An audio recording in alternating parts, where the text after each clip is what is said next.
It is safe to say na hindi pa nakakasiguro dito ang Marcos administration na talagang itutuloy siya o siya'y haharap sa ICC at doon siya muna ma-detain kasi baka posible mahanapan ng butas o ma-question yung legalidad nung kanyang dinaanang pag-aresto sa Pilipinas. May posibilidad. Hindi ko i-disclaim yan. May posibilidad. Anong kabangagan na naman ba ito, mga kababayan? Oh.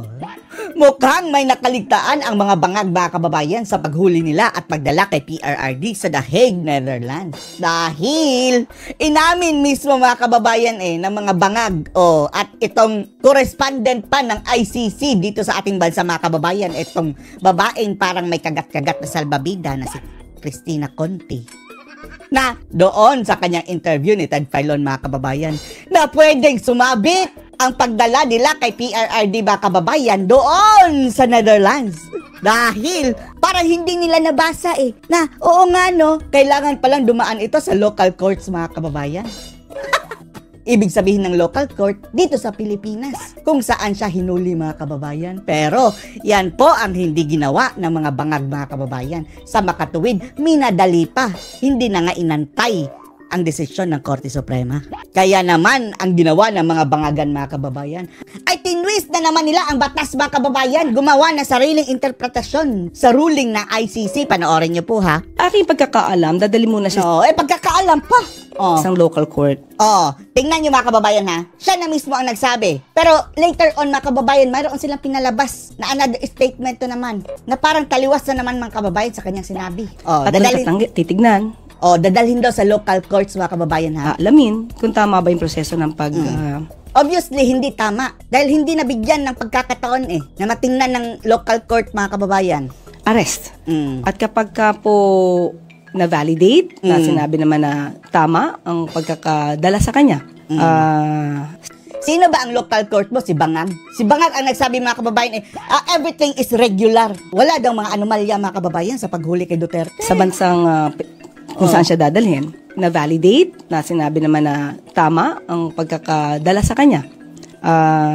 Sa bansang kung saan siya dadalhin. No, obviously, hindi tama yun, mga kababayan, dahil parang kinidnap Wala nga court order. Idadali na po siya sa The Hague.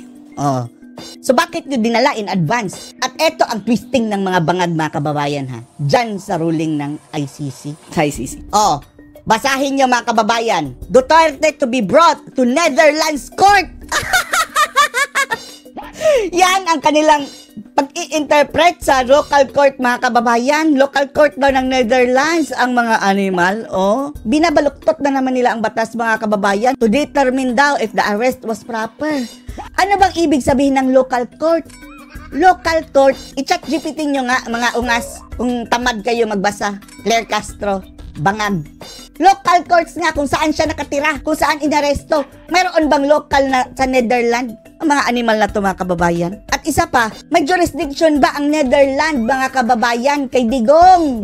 Wala. Ang ICC lang. Ang ICC lang, if ever, na mapatunayan ng local court na pwede siyang i-extradite doon at proper yung arrest. Ang mga bulok na ito, mga kababayan, At dito mismo sa interview kay Ted Filon, mga kababayan, umamin itong babaeng may kagat na salbabida sa bunganga na pwedeng mabokya sila, mga kababayan, kapag magkataon. That is a possibility. Itong issue, sabi ho ninyo, pagdating doon sa The Netherlands, dapat siya muna, kung hindi idediretso doon mismo sa court, para iharap itong si dating Pangulong Duterte. At maaari siyang tanungin kung naging tama ba yung pinagdaan ng proseso bago siya mailipad doon sa The Netherlands. Well documented yun, mga kababayan. Wala ngang warat na ipakita. Cellphone lang. Cellphone. Netherlands. So, ang tanong nga po dito ng marami, tama bang pinagdaanan itong proseso? Kasi mate-technical ito, mga kababayan. Kasi nasabi ng iba, number one, wala naman tayong extradition treaty sa The Netherlands. Number two, dapat daw noong inaresto ang dating Pangulo, parang kinidnap yung mga kababayan, dinukot. Extraction ang nangyari, mga kababayan, kasi sa bangag. Dumaan muna siya dito sa isang competent court para abisuhan ang korting ito na kami sa Interpol ay may inaarestong Pilipino At itong Pilipinong ito ay deprived ng kanyang liberty because of this arrest warrant at siya ay aming dadalhin. Kumbaga magpapaalam muna dapat sa local court dito yung Interpol bago ilipad patungo po ng the Netherlands yung subject. Oh, pakinggan nyo ang sagot ha. Medyo Oh. mix yan ng... Tagilid mga kababayan. Pagsabihan mo nga yung mga bangag doon na nag-interpret na ang local court na mga kababayan ay doon sa Netherlands. Paano naging local court? Didigong ang Netherlands. Taga-Netherlands ba siya? Ay mga bangag. Una, kailangan nating alamin kung paano at anong legal basis, kung bakit in-implement yung warrant or paano in-implement yung warrant. Diyan pa lang mga kababayan, sana nga itong Korte Suprema mga kababayan, ang himasok na dito. Dahil bumabalik na nung panahon ng martial law mga kababayan Kahayaan ito ng Korte Suprema Dire-diretso na tayo mga kababayan. Another bangag regime. Kasi kung ayon sa Rome Statute, yung nabanggit kong proseso. Kung ayon sa extradition, may iba pang proseso. Ang extradition Dumaan ba request sila? Dumaan? May request ba? Wala. ay posibleng nanggaling sa any of the member states of the ICC. May ibang kaitsurahan ito. Obviously mga kababayan, ang extradition na request, tumatagal yan ng ilang mga buwan o maging taon. Iyon mga kababayan, sabi ni Bangag sa kanyang interview. Natanggap namin 3 a.m. madaling araw. Hinuli later on, ilang oras lang mga kababayan. di ba? Di ba? Anong kabangagan yan? Dahil yung Extradition ba yan? Sobra naman na extradite. Express. 125 Walang dokumentos. member states ng ICC ay pwedeng nag-request sa atin. At dun sa 125 na yon, parang may 15 tayo nakapartner sa mga extradition. Mga liberal mga kababayan. Yan ang mga bias mga kababayan makakampi ni Sabah. Yan ang nag-push na maaresto sa PRRD. Treaties. Isa dyan na nagsabi lang na, uy, pwede mo bang i-request naman na uli mo naman to? Meron ba? Wala naman silang maipakita. may itsurahan ito na hindi lang legal, kundi also political. Kaya may punto din naman si Vice President Sara Duterte na. May punto. Mabuti umamin ka. May karayom kayo mga kababayan.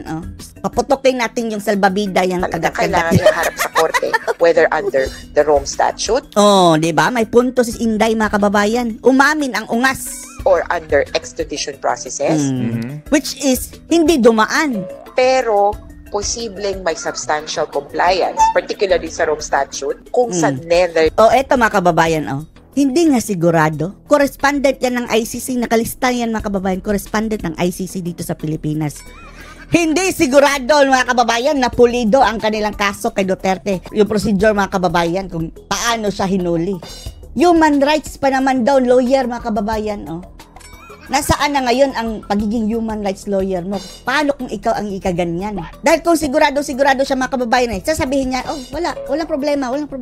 Ngayon, parang mayroong implication ito. Ganyan-ganyan na siya. Mangyayari yung verification ng korte. Doon ang magiging local court. Paano naging local court ang Netherlands? Ungas. Taga-Netherlands mo si Digong? Lalo nating inaapakan ang ating sovereignty niyan.